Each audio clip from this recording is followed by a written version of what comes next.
Bienvenue à la Minute économique, votre expérience podcast par excellence entourant l'économie et l'immobilier multilogement.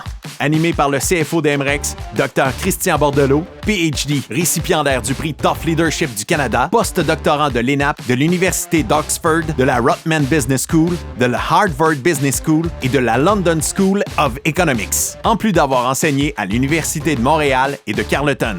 Vétéran des Forces armées canadiennes, il a été président ex-officio scientifique chez IGEO, directeur fédéral de la pratique d'évaluation financière à titre d'économiste en chef chez Raymond Chabot Grant Thornton et finalement chaire du Centre d'excellence sur le financement de l'habitation en tant que premier spécialiste à la SCHL. Co-animé par Philippe Foisy, professeur en ingénierie financière au Collège Emrex, actuaire et investisseur immobilier. Philippe a travaillé pendant 10 ans à la tarification et à l'évaluation de produits d'assurance traditionnels, ainsi que plusieurs produits financiers plus complexes. Fellow de la Society of Actuaries et de l'Institut canadien des actuaires, Philippe dirige son entreprise de services conseil, en plus de détenir un portefeuille grandissant d'immeubles à revenus. Hey, salut Philippe, comment ça va? Ça va bien, Christian, puis toi? Yes. Hey, content de te retrouver. Yes, ça faisait un petit moment, mais Toi, t'es en vacances, t'as vu les petites vacances? Oui, c'est ça. Bon. Ça a fait du bien, mais on repart à travailler, puis Yes. tu vois, on est aussi fatigué assez rapidement après. Ça revient. Moi, j'en ai même pas pris. J'ose espérer que ça va être mieux que ça. On voulait, avant que tu partes justement en vacances, puis c'est sûr que là, c'est 4 jours, mais ça a tombé qu'on avait un épisode. Oui, exact. Pour les auditeurs, là, pour qu'ils comprennent la petite absence. Donc, on voulait parler de l'inflation, hein, parce qu'on a fait... on a parlé du prix du bois, ça l'avait augmenté et tout ça. On a parlé de taux d'intérêt. Mais tu sais, si on fait un pas en arrière, il y a une inflation. Donc, puis là, tout le monde parle de l'inflation, mais si on parle de l'inflation de quoi? Des produits de consommation, on parle de l'inflation des valeurs, on parle de l'inflation dans les marchés financiers. Il y a des gens qui parlent de l'inflation avec de l'assouplissement quantitatif. Donc, il y a toutes sortes de choses. On va essayer de démêler. Peut-être on pourrait débuter par la terminologie pour savoir de quoi qu'on va parler. Exact. On pourra tenter d'expliquer un peu qu'est-ce que ça fait, ça, de l'inflation, qu'est-ce que ça mange en hiver, puis comment que ça nous impacte ultimement. Là, c'est sûr que c'est un concept très compliqué, mais on va le rendre très, très simple. Donc, c'est quoi l'inflation? Mettons une définition, on ouvre la rousse, on tourne, on passe les oiseaux en couleur, on arrive à inflation. C'est quoi de l'inflation? Ben, dans le fond, on parle souvent de l'IPC, de l'indice des prix à la consommation.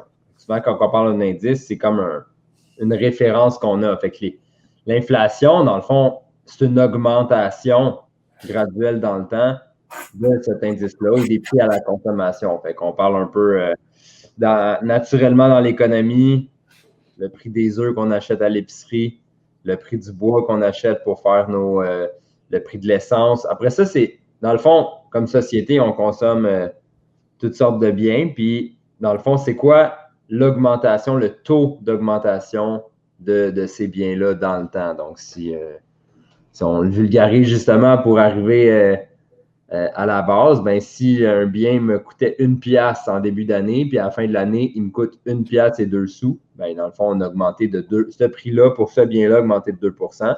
Puis dans le fond, l'inflation en général qu'on mesure dans l'économie, ben on va regarder tous les biens au complet, ils vont faire une genre de moyenne. Puis là, c'est là qu'on va voir, OK, le prix qui coûtait ça l'an passé a augmenté de ça. Puis ça, c'est drôle, une petite anecdote. Il y a vraiment des gens de Statistique Canada qui vont... Moi, ma tante, elle faisait ça, là. Elle allait dans les magasins de linge, là, puis elle prenait en note les prix que ça coûtait, puis elle se promenait, là. À chaque semaine, elle allait voir les prix, puis elle loguait, là, dans le grand livre, là, de Statistique Canada, de c'est quoi le prix des biens et matériaux, toutes sortes de biens, là. Fait qu'il y a vraiment du monde qui calcule puis qui moniteur ces choses-là. Et là, Phil, on parle d'inflation. Tu utilises aussi le mot augmentation. Tu n'as pas utilisé le mot croissance. Mm-hmm. Comment tout ça interagit ensemble? Parce que, tu sais, on parle ad nauseam à la télévision, on voit des ministres avec des suits Moores de nous dire croissance économique. Mais est-ce que la croissance économique, ça ne crée pas de l'inflation? Est-ce que l'augmentation des prix ça ne provient pas de la croissance économique. L'inflation, ça nous semble très négatif. Hein? On parle d'inflation, c'est comme méchant, on dirait l'inflation. Mais la croissance économique, c'est bon, c'est gentil. Comment ça se connecte, ces deux choses-là? Ben, tu sais, je pense que je vais te dire un peu comment je le vois, puis c'est là que ton expertise va être appréciée parce que là, plus qu'on rentre là-dedans, plus que justement on creuse dans le sujet. Bon, l'inflation, c'est les prix qui augmentent. À la base, on a des ressources limitées, OK? On est tant sur une planète, puis on doit se partager tant de ressources. Puis après ça, on a, ben oui, c'est sûr qu'on a un système économique financier, hein, monétaire. On va parler plus tard probablement d'assouplissement quantitatif. Puis là, il y a de l'argent en circulation pour acheter des biens donnés. Mais là, au fur et à mesure que la croissance économique roule, donc mettons que tel médecin ou tel scientifique invente un médicament donné, ça révolutionne quelque chose. C'est que là, le monde, ça produit ça, on veut l'acheter. Après ça, de tout ce qui est de la croissance économique qui peut avoir lieu dans toutes sortes de secteurs. Là. Puis là, ça, ce que ça fait, puis après ça, les salaires des gens augmentent. Ils peuvent acheter plus de choses, mais en même temps, tu as le même pool limité de ressources, de bois. Tu sais, encore là, on parle du prix du bois et tout. Fait que là, c'est là que j'ai hâte d'entendre ton opinion là-dessus, parce que même pour moi, tu sais, oui, je suis actuaire, le monde des arts, il connaît l'économie à fond, c'est sûr. Je pense pas que ma compréhension de l'inflation est aussi approfondie que la tienne. Tu sais, en économie, je pense que les économistes, c'est souvent ceux qui sont le mieux placés pour parler de l'inflation. Mais grosso modo, comme tu dis, il y a définitivement un lien entre la croissance, l'inflation, puis notre économie, comment elle est structurée naturellement depuis des centaines d'années, dans le fond, là, une économie capitaliste, qui fait qu'il va y avoir naturellement de l'inflation, puis que depuis 20-30 ans, il y a beaucoup de gouvernements qui se sont mis à essayer de la contrôler justement avec les taux d'intérêt. Ça, dans quoi on ne rentrera pas nécessairement, là, mais... Ouais. Ben, c'est ça, c'est qu'il y a on dit tout le temps à la blague, quand on faisait mon doctorat, si tu veux un bon souper, t'assois autour de la table un économiste classique, un économiste des finances publiques, t'assois un actuaire, un fiscaliste, puis un comptable, puis t'as tout qu'un bon souper. Ouais, je suis sûr que j'ai des amis qui divergeraient d'opinion avec toi, puis tu trouveraient ça un peu drôle, mais oui, ça... C'est des différences de perspective. Hein, d'une certaine façon, on regarde, c'est un peu comme si je prends une tasse ici. Là, ouais. Donc, toi, tu vois ici, et moi, je vois de l'autre côté, mais on ne voit pas tous la même chose. Mais là, évidemment, les différentes perspectives nous permettent de mieux voir l'objet. Ça fait partie de la tasse. Ce que personne voit fait partie de l'objet, mais... C'est ça. C'est juste l'économiste, lui, il est capable de regarder partout autour de la tasse. Donc, cette capacité-là extraordinaire. Mais blague à part, lorsqu'on parle d'inflation, pour moi, en tout cas, dans mon humble avis, c'est un peu un sous-produit relatif de la croissance économique. Parce que si tu penses à la croissance économique, je peux avoir dans une croissance économique le prix, justement, pensons, mettons, à ce délicieux bobli ou ce délicieux bobli aux cerises augmente de prix. Donc, il y a une augmentation de prix qu'on appelle inflationnaire. Mais toi, si ton salaire augmente en même temps, tu n'as pas de perte de pouvoir d'achat. Donc, dans une croissance économique merveilleuse, on grandit tous, on augmente tous en même temps. Donc c'est fantastique. Là, évidemment, dans la réalité, souvent, ce qui va arriver, c'est que le bobli va augmenter, mais ton salaire, il n'augmente pas parce que tu n'es pas indexé à l'inflation au niveau salarial. Donc, ça c'est un autre problème de plus de négociation, puis de convention collective, puis de marché du travail. Il y a des disparités après selon les secteurs dans lesquels les gens travaillent. C'est ça. Puis il y a toute soulignons-le, là, il y a. C'est souvent on dit économiste, mais c'est un peu comme les avocats. Ils disent avocats, mais il y a plein de disciplines en droit. Les avocats qui font du litige, les avocats commerciaux, les avocats en criminel. Bon. Et dans l'économie, il y a plein de disciplines. Donc, il y a des gens qu'on appelle labor economists. Donc, eux, ils travaillent, par exemple, à ISDC ou au ministère du Travail. Puis eux ne font que la spécialisation au niveau du marché de l'emploi, puis il explique qu'est-ce qui se passe dans l'emploi. Donc, c'est vraiment une discipline en soi. Puis il y a des centaines de gens à Ottawa qui passent leur journée à juste travailler sur ça, puis qui ont une spécialisation en économie juste sur le labor economics. Puis c'est quand même quelque chose de très, très compliqué, même si ça semble tout simple. Et donc, il y a ces problèmes-là. Donc là, ce qu'on voit souvent, puis c'est pour ça qu'on a une perception négative de l'inflation, parce que d'une certaine façon, l'inflation, c'est intéressant. On aime ça. C'est un sous-produit de la croissance économique. Donc, lorsqu'on a de la croissance économique, on est content.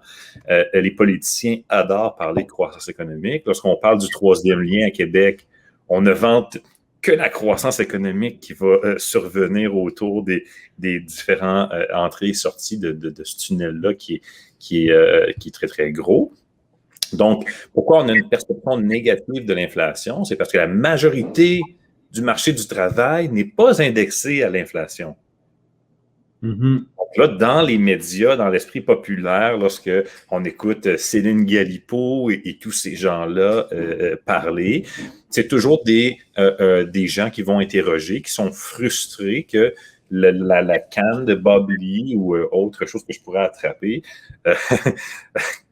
qu'elle augmente. Parce que lorsqu'elle augmente, puisque eux ne sont pas indexés à l'inflation, ils n'augmentent pas en même temps que la canne, ce qui veut dire qu'ils ont moins de capacité d'acheter des cannes de Bob Lee ou autre chose. Donc, leur pouvoir d'achat a diminué à cause de l'inflation, donc à cause de la croissance économique. Donc, c'est comme à différents niveaux, ça s'impacte, il y a des corrélations entre tout ça.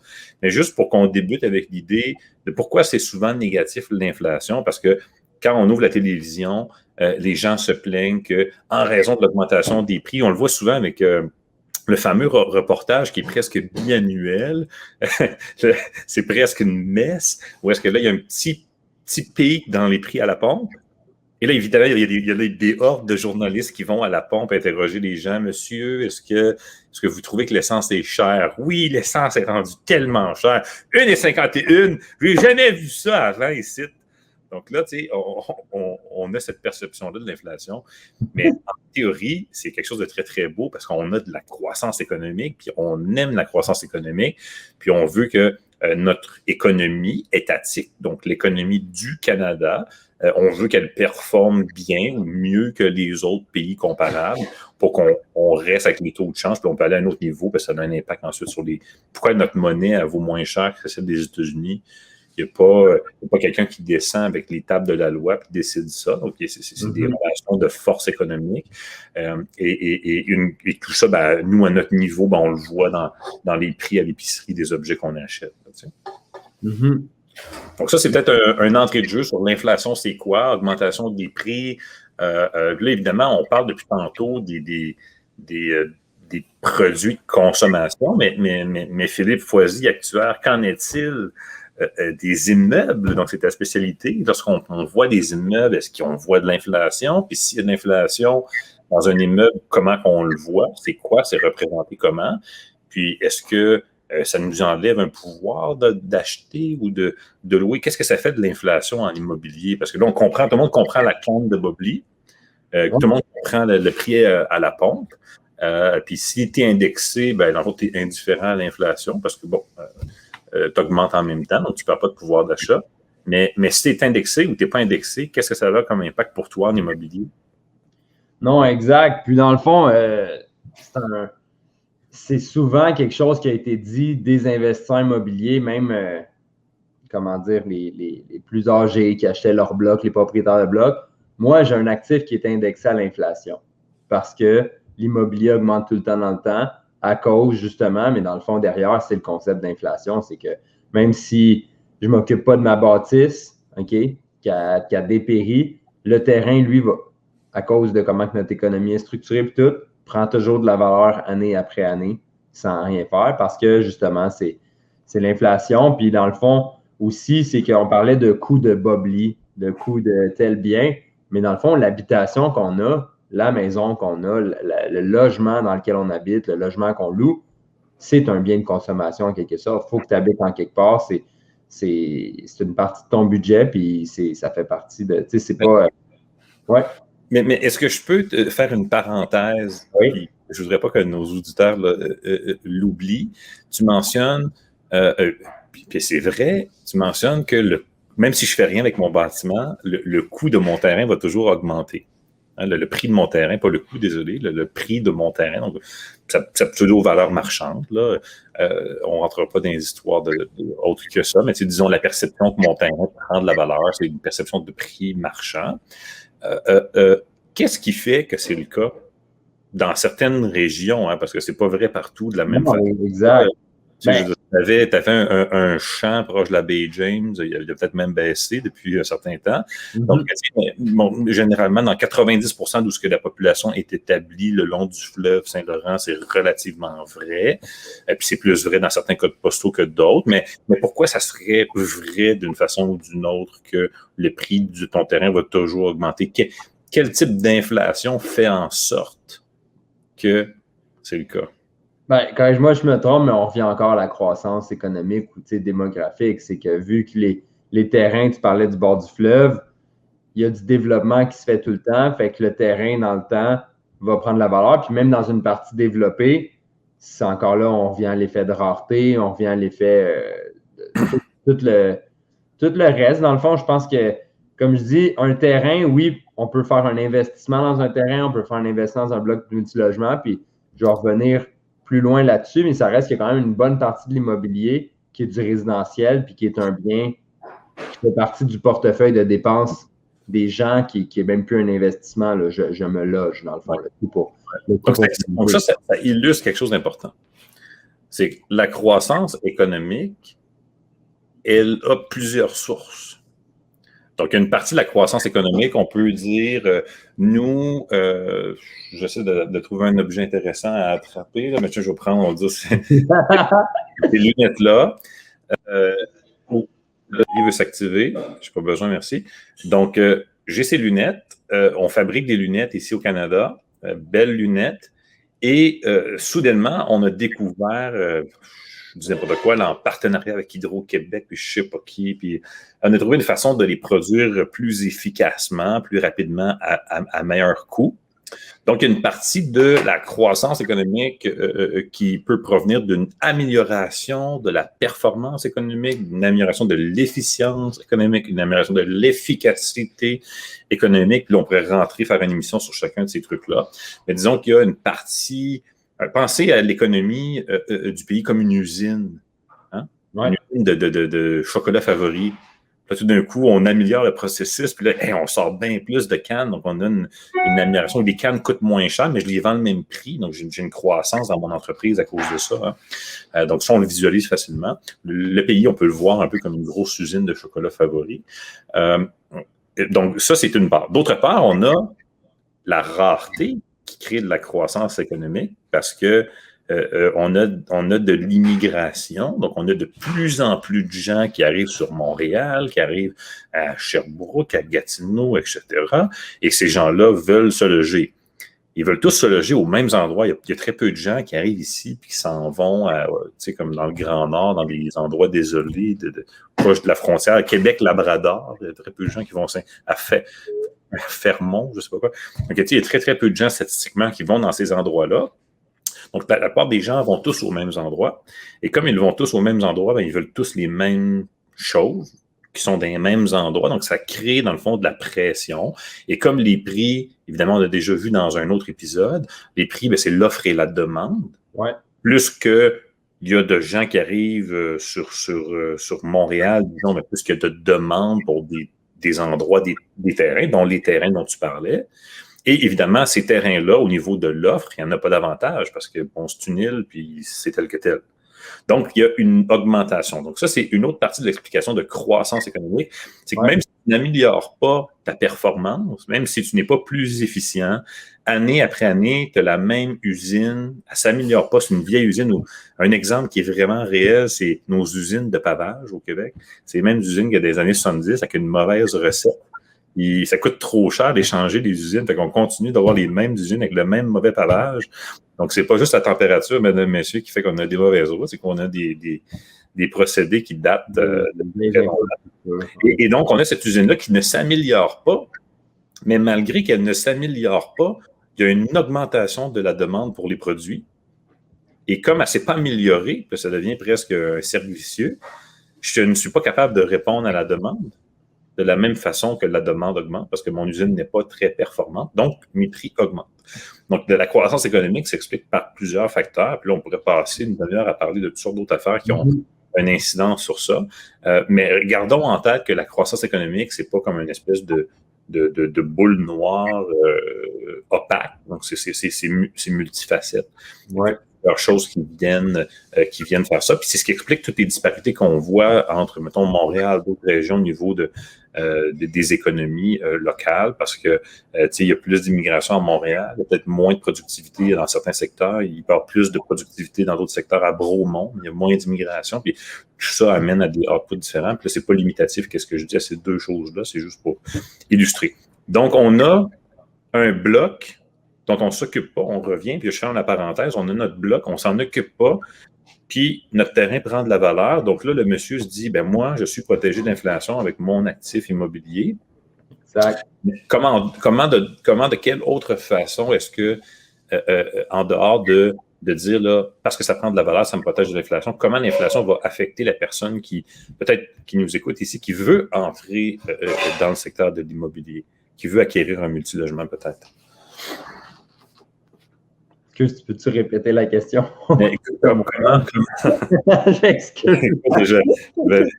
Comment est-ce que je vais la formuler comme McDermott, ça va être plus facile. Au pire, reformule-la, puis... Il n'y a aucune loi, il n'y a aucune loi, il n'y a aucun règlement contre l'inflation qui peut m'impacter ici ou à la ville de Hull. Donc, donc ça, c'est notre inside MREX, là, mais évidemment, on connaît McDermott, mais on se fait des blagues comme ça constamment. C'est inside MREX. Donc, d'ailleurs, vous avez la chance de demander à Nicolas son imitation de McDermott, c'est assez spectaculaire. Ouais, on a 2 retraites bientôt, là, on va faire ça. Que demander à la retraite, on va savoir qui a écouté la minute économique, parce qu'on va voir qui va aller demander à Nicolas l'imitation de McDermott. Donc, on va savoir si Nicolas écoute la minute économique, parce qu'on va en entendre parler. Mais sans blague, donc, tu sais, comment l'inflation peut affecter une personne qui nous écoute aujourd'hui et qui désirerait entrer sur le marché du multilogement? Bien, c'est sûr que dans le fond, l'inflation, comment que ça va les affecter? Premièrement, la première chose qui me vient, parce qu'on parle de prix d'immeubles, mais parlons des prix des loyers. Parce que le prix des loyers, ça fait partie du panier de consommation des gens. Puis il y a beaucoup dans les valeurs immobilières d'aujourd'hui.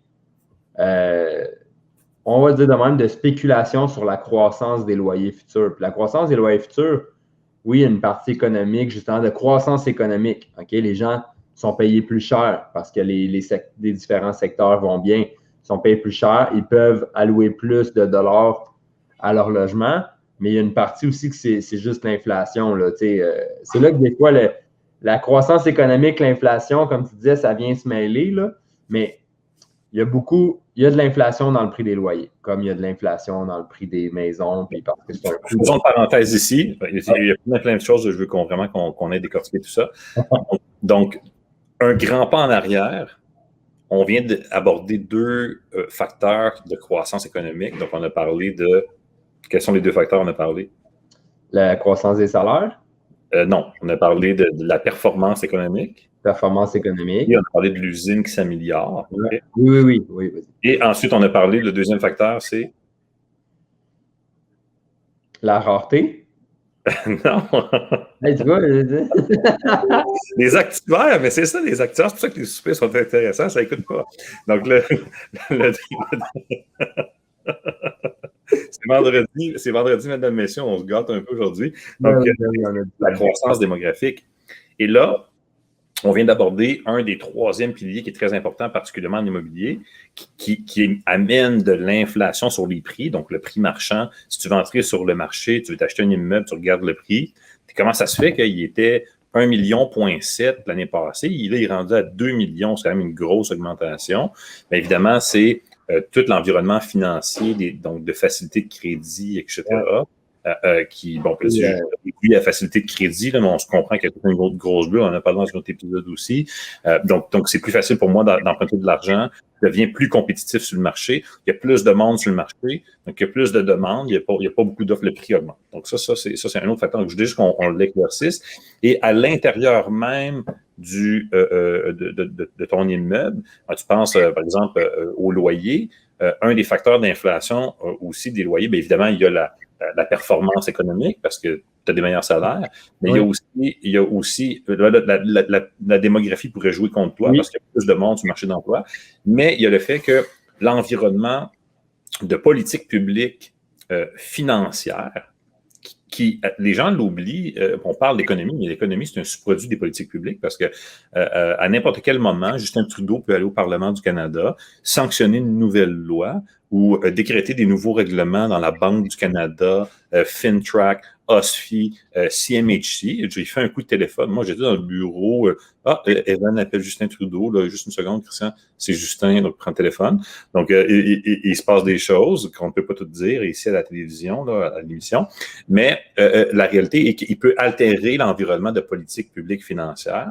Et tout simplement, d'un petit coup de téléphone, il y a une large frange de gens qui étaient sur le point de s'acheter une propriété pour la première fois, résidentielle, par exemple. Oui. Ils ne pourront pas le faire cette année. Et ces gens-là, qu'est-ce qu'ils veulent? Évidemment, c'est attendre le moment où ils vont pouvoir, dans un logement de qualité, ce qui amène de plus en plus, on voit des clientèles qui étaient normalement destinées aux résidentiels en première achat, qui se retrouvent dans le marché locatif et viennent louer des appartements très, très chers de style condo locatif, fraîchement rénovés. Donc, l'inflation qu'on voit ou qu'on présume au niveau de nos loyers découle aussi de d'autres facteurs, donc évidemment l'emploi, la croissance démographique, mais aussi l'environnement de politique publique qu'on a, puis comment cet environnement-là change aussi. Donc, je ferme ma parenthèse, je laisse continuer. Oui, non, c'est une très, très bonne parenthèse. Puis dans le fond, c'est ça. On est parti de là parce que ce que je disais, c'est que les prix des loyers, ils augmentent. Ça fait partie du bassin de l'inflation. Parce que ça, c'est un bien de consommation pour les gens. Tu n'es pas obligé d'être dans un... Oui, c'est nécessaire de se loger, mais tu n'es pas obligé d'être dans un condo locatif à 1800 par mois. Fait que c'est quand même un bien de consommation. Ça, il y a des gens qui vont s'astiner avec toi sur Facebook, mais oui, on les laisse faire. C'est correct. On n'est pas là pour ça ce matin. Je pense qu'on est assez d'êtres humains sur cette planète-là. On a toutes des opinions différentes, mais on va placer économiquement parlant. On va bien l'économie. Là, ensemble. Donc, fait que là, il y a des immeubles, justement, tu disais, ben là, ça valait 1,7, ça vaut 2 millions. C'est simplement, c'est pas. Après ça, il y a une partie spéculative de combien les loyers vont augmenter. Mais il y a une partie que c'est aussi les loyers, quand ils sont beaucoup plus chers aujourd'hui qu'ils étaient à 1,7 million. Puis on sait que dans les immeubles à revenus, le prix est assez directement proportionnel aux revenus. Après ça, le facteur de proportionnalité va changer. Puis là, c'est là que ça va être plus affecté, comme tu disais, la facilité d'accès au crédit, l'offre et la demande, la compétition avec les autres investisseurs et ainsi de suite. Mais si on reste dans le terme proportionnel, tes revenus augmentent, la valeur de ton immeuble, toutes choses étant égales par ailleurs, c'est mon terme d'économiste, va augmenter. Puis après ça, ça veut dire plusieurs choses. Ça veut dire, premièrement, de comprendre pourquoi le prix a augmenté puis que ça s'est fait naturellement, mais aussi de savoir que pour le futur, toute ton analyse financière est basée sur un peu une perspective de l'inflation des loyers, par exemple. C'est parce qu'on dit que le coût de la vie augmente de 2 % en moyenne, mais là-dedans, des fois, on le disait, il y a toutes sortes d'affaires. Peut-être que les loyers augmentent de 5-10 %, puis peut-être que tel autre prix de tel bien parce que c'est devenu plus efficient, puis ça coûte moins cher à produire, la compétition est saine dans ce milieu-là, puis peut-être que ton Bobli, au lieu de coûter 2 $, il coûte 1,50 $ maintenant parce que tel autre compétiteur sur le marché, puis leur technique pour le produit est plus efficiente. Fait que le 2 %, c'est toujours une moyenne. C'est intéressant de voir qu'il y a vraiment plusieurs choses qui se passent à différents niveaux. Mais nous, ce qui nous intéresse, vu que c'est en immobilier, c'est l'inflation sur les loyers qui va nous intéresser. Ouais. Puis là, on revient au concept de croissance démographique, croissance économique, tout ce que tu parlais plus tôt.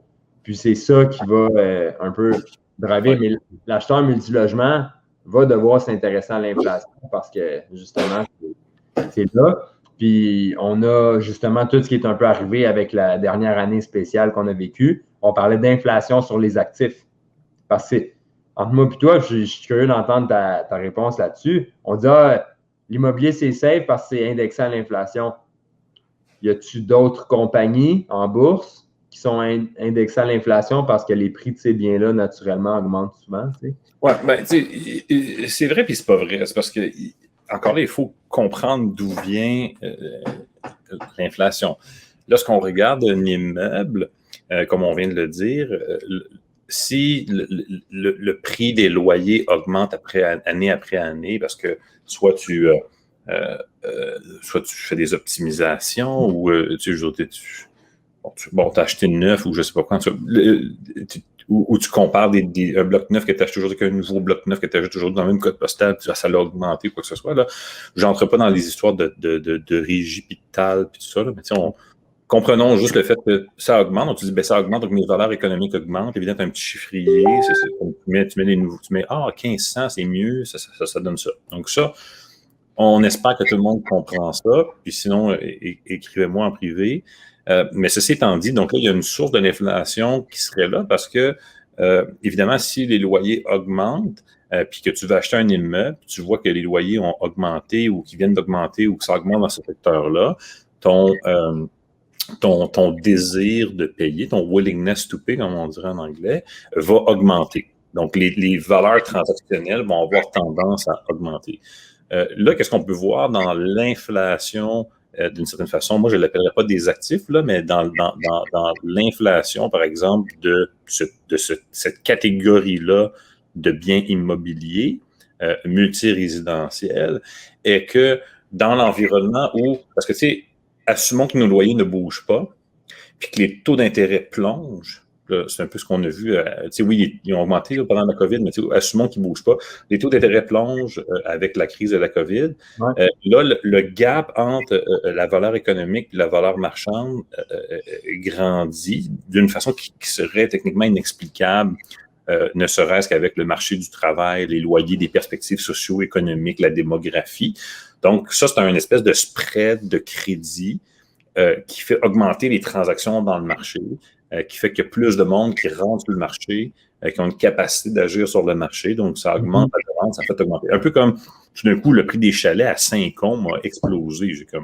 Avant cette année, Saint-Côme, c'est où Saint-Côme? Personne ne connaît ça. Là, ça explose Saint-Côme. C'est comme la destination Saint-Côme. C'est devenu, on entend juste parler de ça. Utana ne parle que de Saint-Côme. Donc, est-ce que donc là, il n'y a pas comme quelque chose qui se produit avec la facilité de crédit? Donc, ça vient faire cette augmentation-là. Ensuite, lorsque le crédit va retourner à la normale, à une certaine normale, évidemment, ça va devoir diminuer. Donc là, hier, je sortais d'un bureau de notaire, il me disait « Hey, j'ai hâte que ça remonte d'un point, parce que là, on est comme plus capable. » Là, tu sais. Il dit « Que ça remonte d'un point, là, ça va tomber. » Il y en a, je les vois passer ici. Là. Il dit « Ils sont pas prêts à un point. Ça te fera même pas un point. » OK, il y en a beaucoup. Tu sais. Donc, il y a cette anecdote-là qui nous illustre que ça va se compresser. Mais d'une certaine façon, ça pourrait se compresser, puis en même temps, les loyers pourraient continuer de tellement augmenter que ça pourrait comme mitiger cet effet-là. Tu sais. En même temps, ces loyers-là, ils augmentent basés sur quoi? Ils augmentent basés sur la croissance économique, le marché du travail. Et les taux d'intérêt sont gouvernés par quoi? On fait un épisode sur ça. Un désir de combattre l'inflation. Donc, le seul et unique mandat de la Banque du Canada, c'est de combattre l'inflation et de la maintenir dans une fourchette prédéterminée qui est publiée. Tu peux aller sur Internet la consulter. Ouais. Donc là, ces différentes forces-là, de tous les côtés, viennent et s'entremêlent.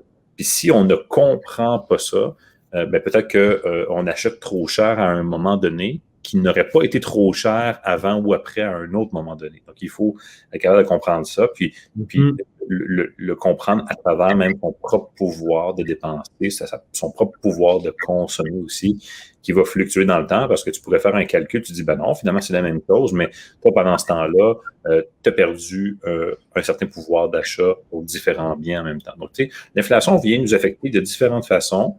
à différents endroits, puis il y a différents facteurs qui déterminent l'inflation de chacune de ces choses-là.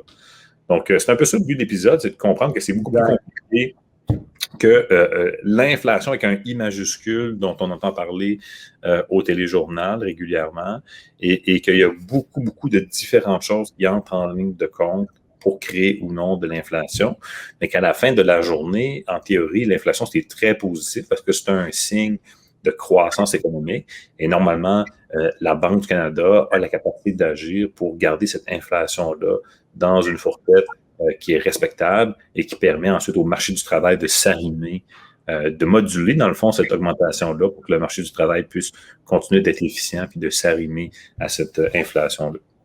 Non, exact. Fait que, ce que j'en conclus aussi pour nos auditeurs, c'est comme tu dis, c'est un système qui essaie de se garder en équilibre. OK?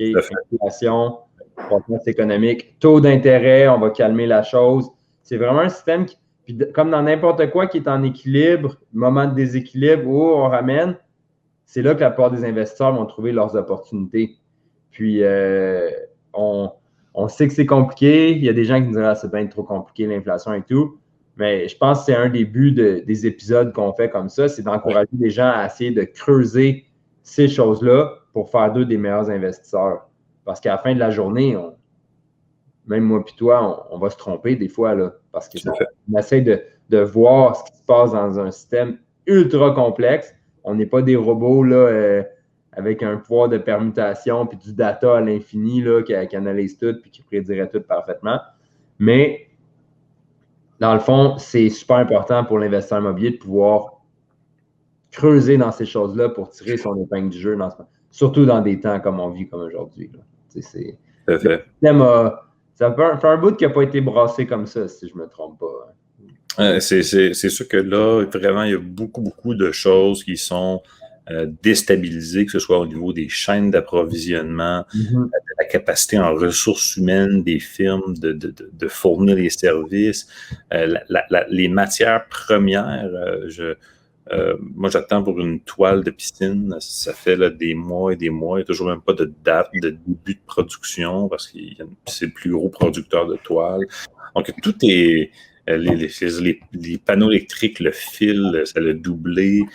Donc, tout est déstabilisé d'une certaine façon. Les taux d'intérêt sont un creux historique pour tenter de ramener, mais ça crée d'autres distorsions dans le marché. Ouais. Donc, il restera à voir exactement comment tout ça va se remettre en place, mais je suis très, très confiant que ça va revenir correctement d'ici peut-être 18 à 24 mois. Et qu'on va retourner là, vers un marché qui est plus normal, ce qui signifie que... qu'il y a moins de déséquilibre. Déséquilibre qui va se repositionner. Et puis ça signifie évidemment que les taux vont remonter parce qu'on va recommencer. À la fin de la journée, si quelqu'un veut avoir un raccourci intellectuel très facile, c'est lorsque on va voir de la croissance économique soutenue, ben, c'est signe qu'il va y avoir de l'inflation, et que la Banque du Canada va s'activer pour combattre l'inflation. Elle va commencer à remonter